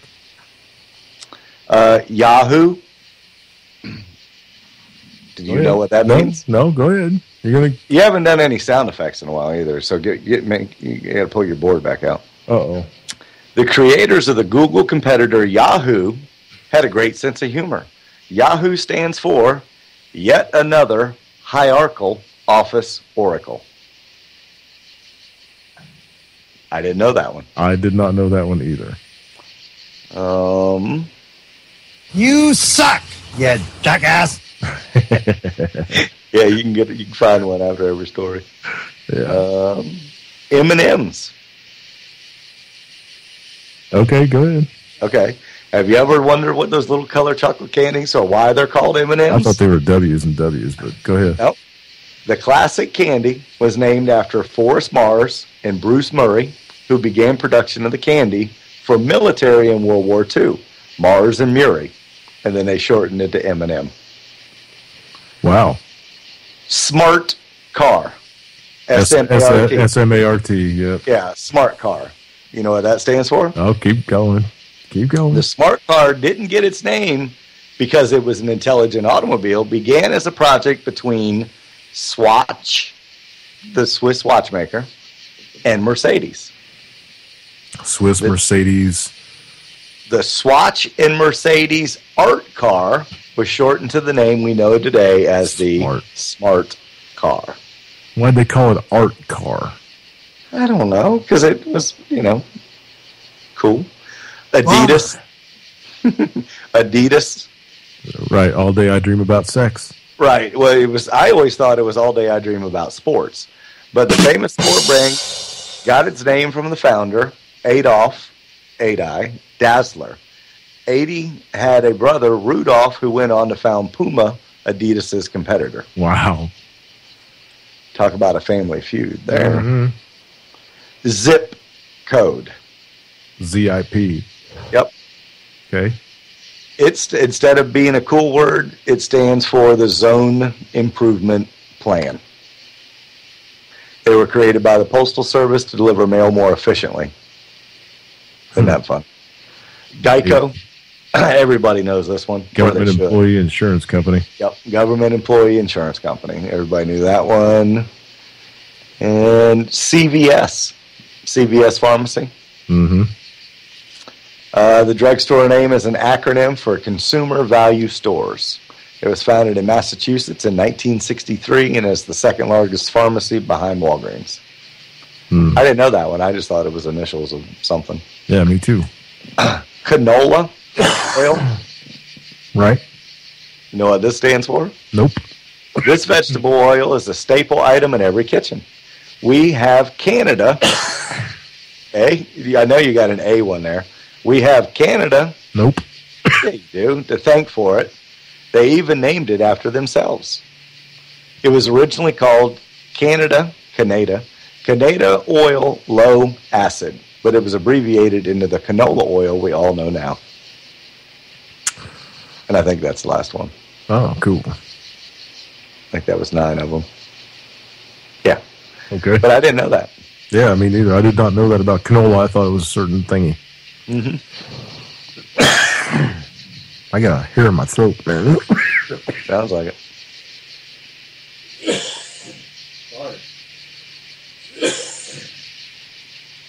Well, you have to sit there and listen to me cough because I said something. Jesus, we are on live radio. Okay. Okay. Would you like me to go? No? Yeah. Since you brought it up? NASA, we were just talking about NASA, so it reminded me of another one that I saw. We will find aliens within 20 years. Yeah, I saw that story. Did you know? And I think in the next 20 years, we'll find out that we're not alone in the universe. 20 months. Bullshit. They already know now. They've known since the 40s, since Roswell and before. I got a story that goes right along with that. So, yeah, go. Well, in just 5 years, the Space Observatory has identified up to 5,000 planets, more than the entire history of astronomy. Mm-hmm. So I thought that was pretty cool. Here's one to go right along with it. 10,000-year-old Indian cave paintings of aliens and spaceships puzzle archaeologists. No, it doesn't. Prehistoric paintings in a cave in India may indicate that alien travelers visited to the site eons ago, an archaeologist says. The paintings depict what appear to be humanoids with featureless faces and a tripod object that could be a vehicle. The peculiar find was discovered in a cave system under the Charman region in Kankur district in the Indian state of Chittorgarh, something like that. Preliminary dating states the pictures are at least 10,000 years old, probably 10 million, reports the Times of India. Archaeologist J.R. Baggett believes that the paintings can serve as evidence of the paleo-contact hypothesis, which says that in prehistoric times, Earth was visited by members of an advanced alien civilization.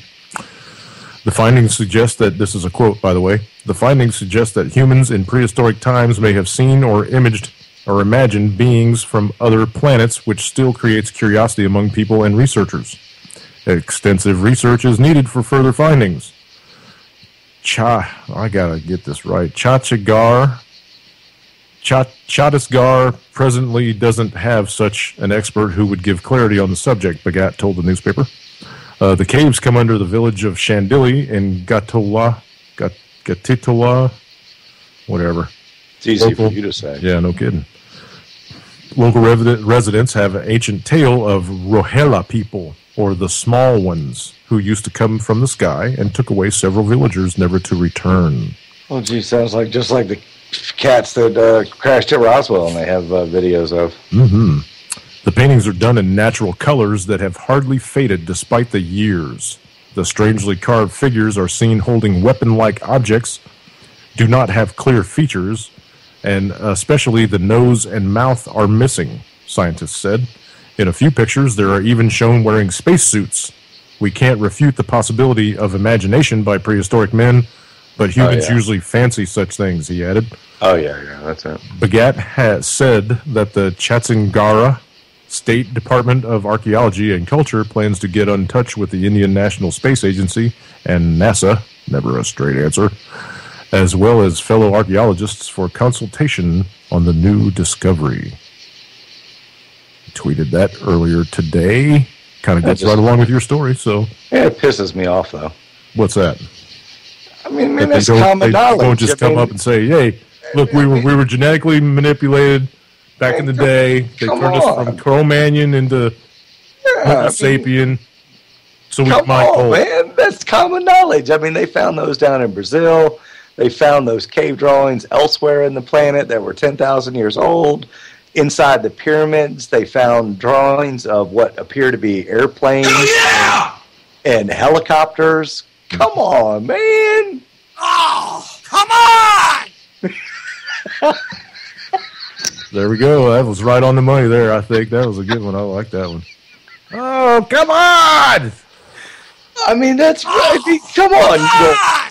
You don't know. You don't know. Give me a break. They know exactly what's going on. The shadow government that talked to, that got that UFO back in Roswell. They've been back engineering shit and flying it around over our heads and making us call and report them, and then they're going, they thought it was real. Why do you think we have the technology that we have? You think we made this shit up? Hell no. They gave it to us. And they're still giving it to us probably because they're probably in cahoots with all the ass heads that are running the planet. It's common for anybody that wants to do any kind of research about different races on the planet. Mm-hmm. But that's a good story. I'll see what comes out of it. Yeah. Hey, here's down a completely different rabbit hole. Unless you got another one, go ahead. Go ahead. It's your turn. Go ahead. I got a weed story, but you can go ahead with yours first. Okay. Texas town goes head-to-head against energy group over fracking. Oh, I saw that. Did you? Yeah. The small town of Denton, Texas, which sits on a huge natural gas reserve, lost a bid to halt fracking after many hours of public testimony. The oil and gas companies are now threatening litigation if a ban goes into effect. So now the gas company is going to sue the town, right? What kind of shit is that? A citizens' movement to ban fracking, a mining process, we all know about that bit of bullshit, okay? Suffered a setback on Wednesday when Denton City Council members voted down the petition 5-2. You're a bunch of paid-off ass munches. The debate stirred a powerful emotion in this picturesque city of 113,000 people, posed as it is between powerful energy companies on one side and a citizens group and neighborhoods on the other. An estimated 500 people on Tuesday assembled at Denton City Hall, which was forced to use a city building across the street to handle the large number of people. More than 100 registered to give oral testimony during the public hearing before the vote. Fracking enthusiasts described the protest ban, or the proposed ban, saying it will cost the city both revenue and jobs. $251 million and over 2,000 jobs over the next 10 years. That pisses me off right there. Why? Because they're willing to give up for a few dollars and a job. And a job. They're willing to destroy the frickin' planet. Yeah, everybody's health in the community and all their drinking water for eons. That just pisses me off. Yeah. Let's see. Blah, blah, blah, blah, blah, blah. Tom Phillips, the former Chief Justice of the Texas Supreme Court representing the influential Texas Oil and Gas Association, said some members would undoubtedly sue in the event the anti-fracking coalition votes in favor of a ban. Opponents on fracking said the technique represents a grave risk to human health and environment that cancels out any economic benefits. Lance? They also argued that an outright ban was at last resort after the industry refused to heed rules and standards. This is a quote. Yep. If the industry had approached anything near reasonableness in accepting the rules, activists would not have demanded an outright ban on fracking. Sharon Wilson of the environmental nonprofit Earthworks was quoted by AP as saying. City leaders introduced a temporary ban on new fracking permits in May after an anti-fracking citizens group delivered a petition containing 2,000 signatures necessary to move the debate forward. The temporary ban imposed by City Hall is due to expire in September. Denton City Council members Kevin Roden said fracking prevents Denton from becoming a healthy, ecological, clean city that can thrive on other means of business. Let's see, here we go. Roden also told reporters, quote, if we stop fracking tomorrow, our economy is not going to implode. Very, very good. He understands. Organizers of the city-led petition, which garnered about 1,900 voter signatures, forcing the council on Wednesday's vote, said the proposed ban is at least is a last resort after fracking operators defied city rules, particularly ones governing setbacks and flaring. I guess they're not supposed to flare off, or they're supposed to flare off the gas instead of letting it just weep off into the atmosphere. And they're supposed to stay a certain number of yards away from buildings, homes, residential areas, and they're not doing that. So I'm sure it makes it so much safer. I can't stand these fracking people, man. I really can't. Look, what I start the show off with. I wish we would have never known that. Oklahoma has passed California in earthquakes this year. Yeah. That is unfucking believable, man. That is the center of Creighton. Correlated to the number of frackings going on, wells and whatnot. Right, but what I'm saying is that California is a tectonic state, okay? It's constantly moving. There are hundreds of quakes there a day under a one, know? And Oklahoma has passed them. 5,000. It's ridiculous. Yeah. It's ridiculous. Crazy number. Anyhow. Next. You're next. Go ahead. And you had a sound bite for that story. It was Charlie Sheen, because that's what it's all about. Oh. I mean, that's all they... Winning. And it reminds me, I'm going to just veer off into a personal thing that happened today at work. So I was sitting there working because I'm trying to close out my loans because nobody really knows I'm planning on leaving. And a loan officer walks in. Winning. I've been there 14 years. She's been there 13 years. So we've worked together a long time. She's like, hey, do you want to go in on an assistant again? Because we used to have an assistant in the past when I was rolling and making six figures. I needed an assistant because to have that kind of numbers, I mean, you need help. Right. And I'm like, no. I said, no. I said, I don't want. Economy's in the shitter. I can't afford it. I really don't want that kind of volume anymore. I don't want the stress that goes along with it. My priorities. I don't want the boat. I don't want the 6-bedroom house. I said exactly. And she's got the beach house because she sells gold and stuff too, or jewelry.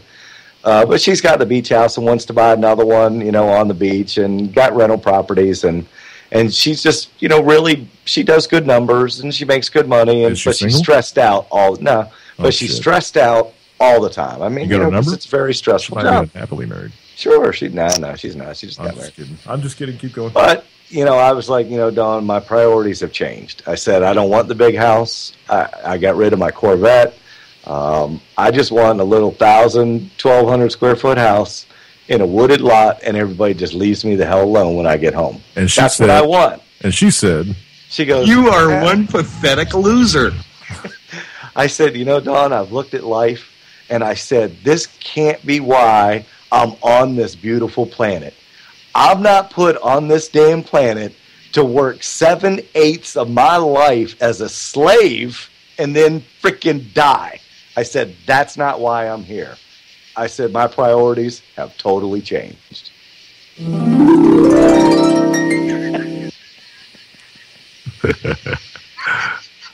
I thought that was appropriate. That was a good one. But that's just how I looked at it. And she was agreeing with me, just like my dad said, oh, yeah, I agree with you.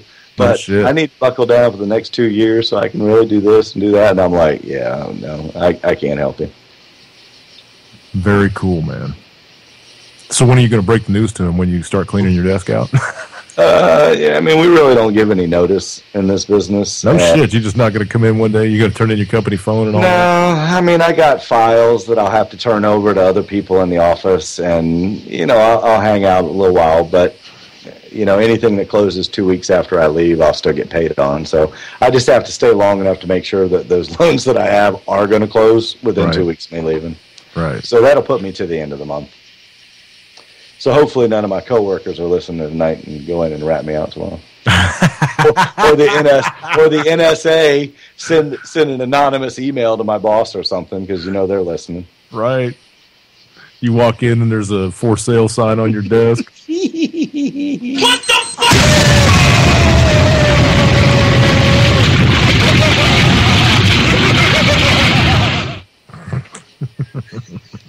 You're having too much fun with that soundboard. I know. I need to stop. No, it's cool. It's cool. I like it. It adds a different dimension. I don't know if you cats caught this today or not, but this is like some breaking news out of Washington, D.C. George W. Bush, 43rd President of the United States of America, has passed away painlessly in his sleep Monday night. White House sources confirmed the 62-year-old Bush was reportedly discovered lying unresponsive in his bed by First Lady Laura Bush, a gentle smile still on his lips. It was as though he knew it was his time to go, said longtime family physician Dr. Harold Ditmas, who pronounced the president dead of natural causes at 7:24 a.m.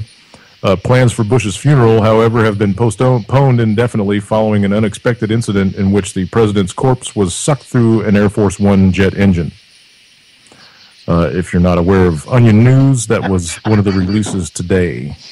And you wouldn't believe the number of people that were passing the real story. Yeah, and I got caught by one of them because the guy was reading it to me over the phone. I even warned you. I said, no, but he was reading it to me over the phone, and the first couple of paragraphs of this, you're like, oh my God, he really fucking died.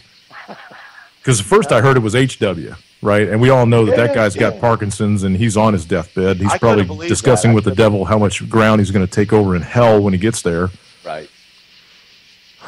So, anyway, that was a very, very funny thing that happened to pop up today.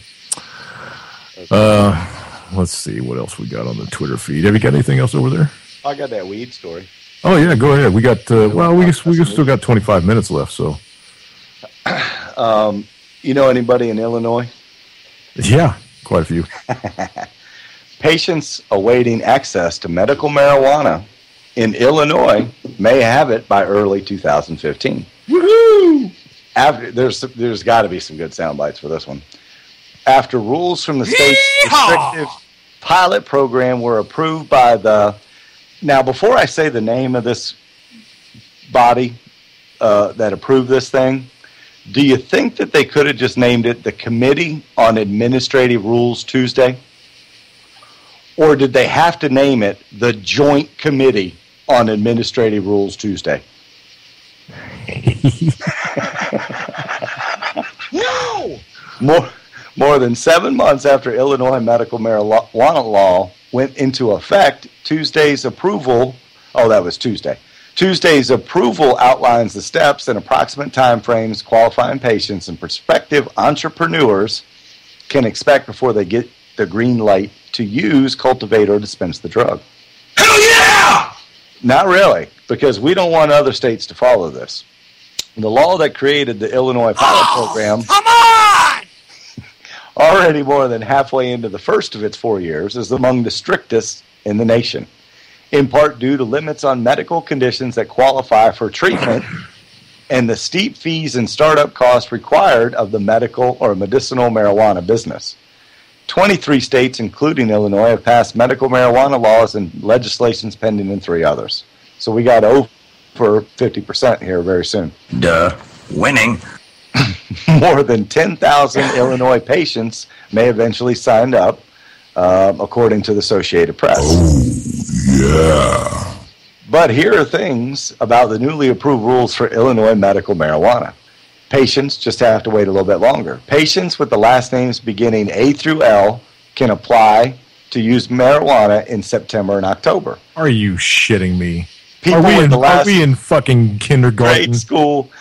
People with last names that start with M through Z can apply in November and December. You suck. Yeah, it's expected that applications will take up to 30 days to review.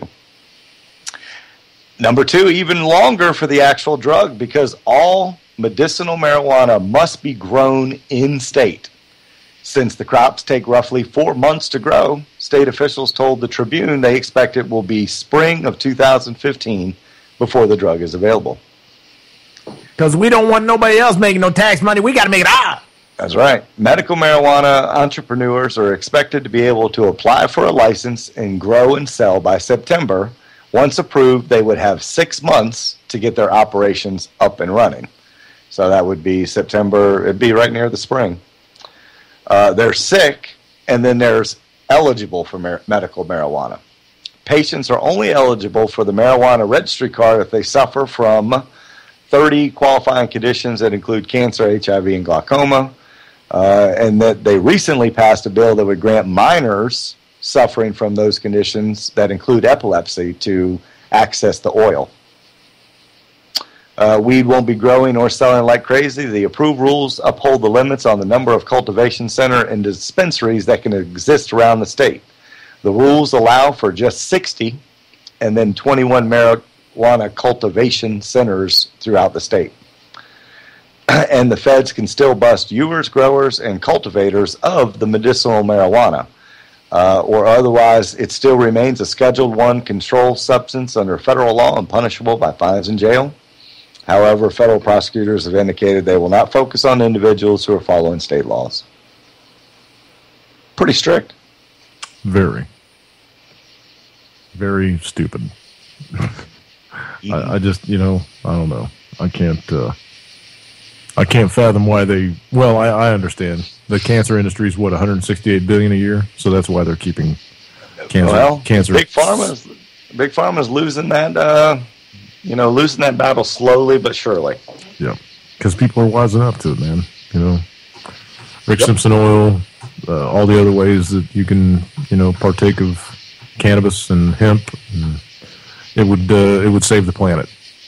I literally think it would save the planet. I'll bet if we dumped 1,000 tons of marijuana on Fukushima, it would absorb all that radiation.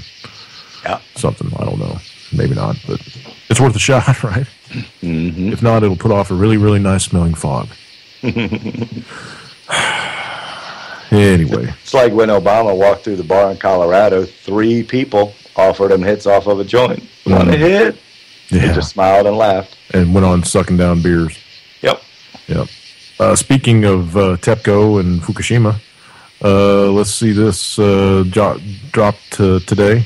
No, yesterday. Excuse me. I did say that.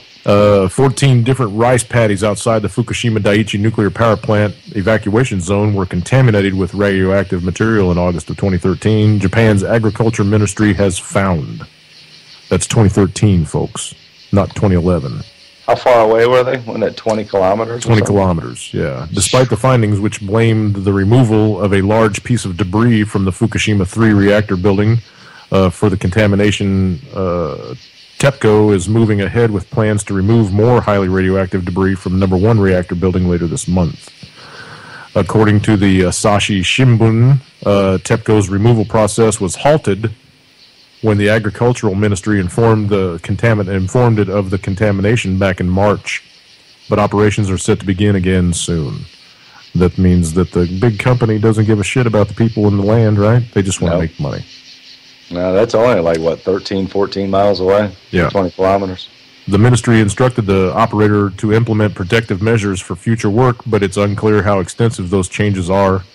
One thing TEPCO officials will do is deploy more anti-scattering agents than they did before, but the companies caution that a large amount of radioactive substances would likely be released anyway.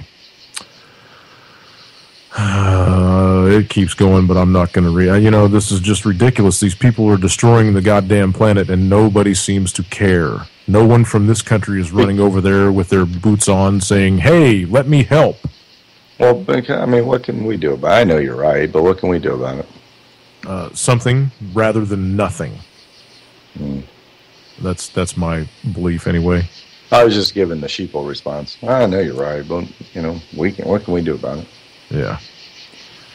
There was a story about the unilateral sanctions on Russia. You covered that earlier. What else did Assange. Did you see the thing about Assange's arrest warrant is being upheld by the Swedish government? That was actually a good one. That was a good story. You want to read it, or you want me to? No, yeah, go ahead. I don't have it up. Okay. They are upholding his arrest warrant. The Swedish government is the Swedish court has upheld the arrest warrant for WikiLeaks founder Julian Assange, who found shelter in Ecuador's embassy in London 2 years ago. He's been staying there for 2 years. The Stockholm District Court moved to uphold the warrant on Wednesday following a legal challenge from Assange's lawyer in June.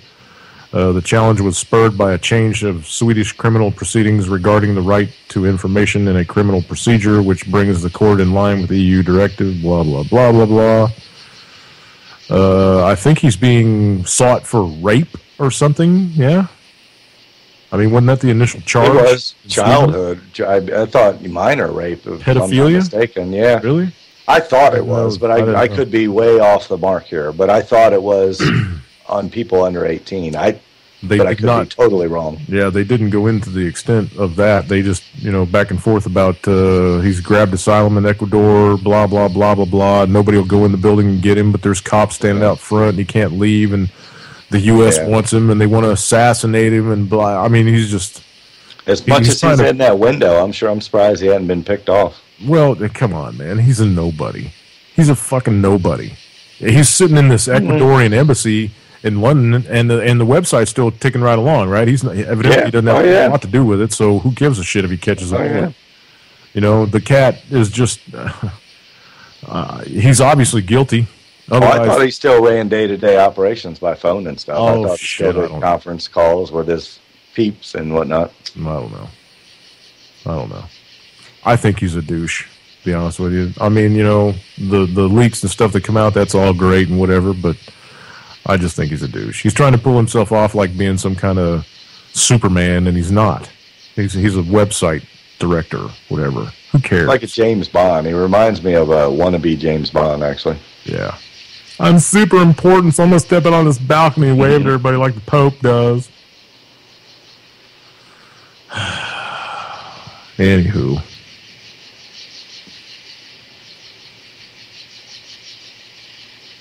You are one pathetic loser. That's it. Right Okie dokie. And here's one, I guess, we'll try to end it on this one, I guess. I got 3 questions for you before shoot. the end, though. No, at the end. Just okay. 3 questions that'll free your mind and turn your life around. Okay.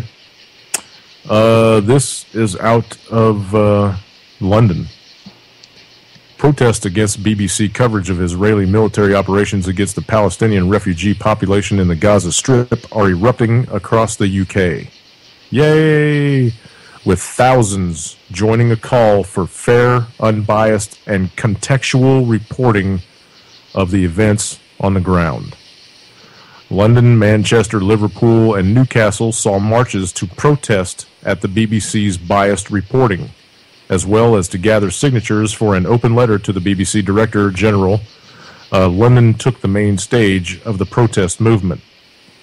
Palestine Solidarity Campaign, Stop the War Coalition, Campaign Against Nuclear Disarmament, and many other organizations in the letter to the publicly funded broadcaster say that the company is duty-bound to provide balanced reporting without bias. Instead, the organizers argue the BBC's reporting of Israeli assaults on Palestinians in the Operation Protective Edge fails to mention the years of occupation, deportations, and siege Palestinians have lived through. BBC's reporting of these assaults is entirely devoid of context or background, the organizers write. The main protest point of a nationwide rally gathered huge crowds outside the BBC broadcasting house in London, and they have pictures on this link I will drop just a minute. Booing and demands for better coverage are just some among the chants heard in the rallies across the UK that reminded the BBC that resistance to occupation is a right under international law. When you portray Israel's shelling of a civilian population as response or retaliation to rocket strikes from Gaza, we would like to remind you that these events flow from the displacement of overwhelming majority of the Palestinian people from their homes and communities. The open letter reads, well, they get a warning shot. Yeah, right. Knock on the roof. In Liverpool, hundreds gathered outside the BBC radio Merseyside to rally against the Israeli attacks on Gaza and against biased reporting of the current situation. Organized by Liverpool Friends of Palestine and supported by Merseyside Stop the War Coalition, the event also became a venue to show solidarity with the Palestinian people and to call for peace and a ceasefire. A Manchester Stop the Bombing of Gaza event also gathered crowds. Organizers in their call to action said that Barack Obama, David Cameron, and UK Foreign Secretary William Hague support Israel's right to defend itself through killing women, children, and disabled people. They gathered in Piccadilly Gardens in Manchester Centre to call for a change in the Whitehall policy. A vigil in memory of the Palestinian victims was also held in Newcastle. Similar anti-BBC demonstrations were also held on Sunday in the UK, including Glasgow and Edinburgh, as well as Cambridge and Oxford. More protests are scheduled during this week. So people are fed up with biased reporting in the UK. Wow. Imagine that. Why aren't people in this country bitching? Only a few that I've seen on Facebook. I'll give you a quote, and you liked my comment earlier. Sure. I want to tell you something very clear. Don't worry about American pressure on Israel. We, the Jewish people, control America, and the Americans know it. Mm-hmm. That was spoken on October 3rd, 2001 by Ariel Sharon.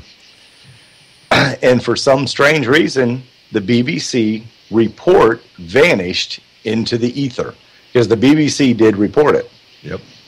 So why did the U.S. media bury the same quote? And New York Times journalist Philip Weiss has offered the most plausible explanation. He says that the majority of decision makers in American mainstream journalism are Jewish, and they feel like they are Israel's last line of defense. So, I mean, it is happening over here, the same thing, but we believe it instead of protesting for the whole side of the story. Mm-hmm. Oh, man. Sheeple. Sheeple. Led around by the nose. That's the CIA's job, was to, create fear in the people so you could fund wars and fund a defense act, if you will. I mean, it's just fear-mongering. Well, I think that the fear, they've created a bunch of pussies. Because if you create fear in men that have a little testosterone flowing through them, they're going to run out and grab some guns and some ammunition and say, bring the fight on, man. Mm-hmm. So what the CIA has created is a bunch of pussies that want to sit on their couch and watch TV and let somebody else take care of the problem. They've done it. They've done a great, awesome job of it, for sure. Yeah. So congratulations, you jackasses. You won. You've created the ruination of this country, and now comes the follow through. Yeah. It'll be the same results of what they said about Iraq. Oh yeah, it's 10 months at the most. We'll be out. They'll greet us as liberators. Yep. So who's going to roll through the United States in 3 days? Mm-hmm. From LA to DC, right? Like we did from the. Yeah. We're rolling into Baghdad, baby. Hell yeah! Okay, man. We got like 8 minutes left. What do you want to yap out for the end of the show? Because I'm out of. 3 questions that will free your mind. Okay. And turn your life around. Maybe. Hey, that'd be great. Who's your worst critic? Me, myself. Exactly. And everybody says. It's just like when somebody at the company asks, or somebody asks me, who's the best salesperson you ever met? I say, me. Well, me. Because if I don't think I'm the best salesperson, why should anybody else think that? I got to think of myself. Right. So, yeah, you are your toughest critic.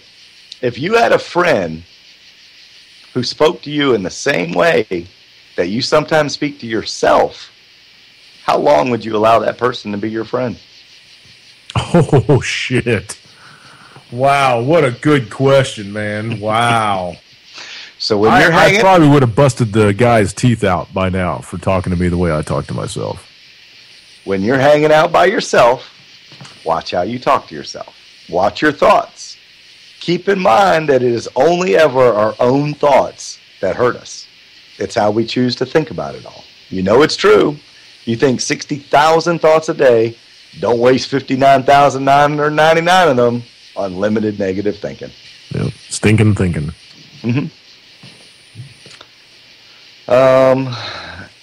If today were the last day of your life, would you want to do what you are about to do today? And when your answer is no, for too many days in a row, it's time for a change.